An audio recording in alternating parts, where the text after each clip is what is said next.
Assalamualaikum warahmatullahi wabarakatuh. Hadirin yang mulia, setiap orang pernah merasakan rindu. Rindu ini adalah bisa terjadi karena orang yang kita cintai tidak berada di sisi kita dan tidak bisa kita lihat. Satu contoh, apabila kita seorang suami misalnya kerja ke suatu daerah dan misalnya setahun misalnya kan nggak bisa balik-balik, belum bisa balik karena kontrak, maka di hati kita ini akan timbul kerinduan kepada istri, kepada anak kita. Kenapa timbul rindu? Karena orang yang kita cintai, istri kita dan anak kita, tidak berada di sisi kita dan tidak bisa kita lihat. Kalau zaman sekarang, kita kalau rindu bisa video call, ya kan?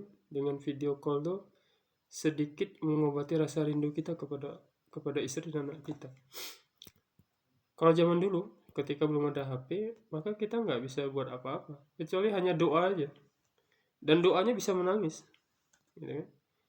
Ya Allah, jagalah istri hamba, jagalah anak-anak hamba ya Allah. Mudahkan rezekinya, mudahkan segala urusannya, kan begitu. Beri dia kesehatan. Dalam keadaan menangis. Dan itulah yang namanya menangis karena rindu. Kan ada lagunya tuh. Ku menangis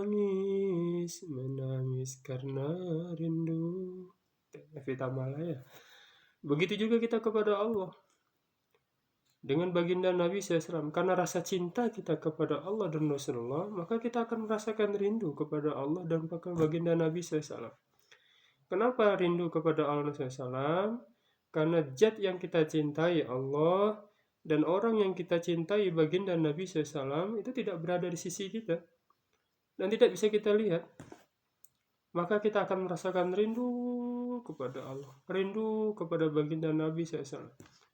Kita ingin berjumpa dengan Allah, kita ingin berjumpa dengan baginda Nabi SAW.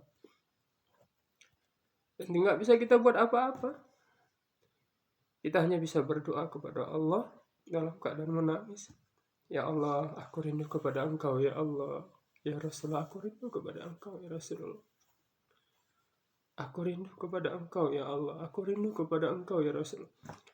Dan itu bisa dalam keadaan menangis.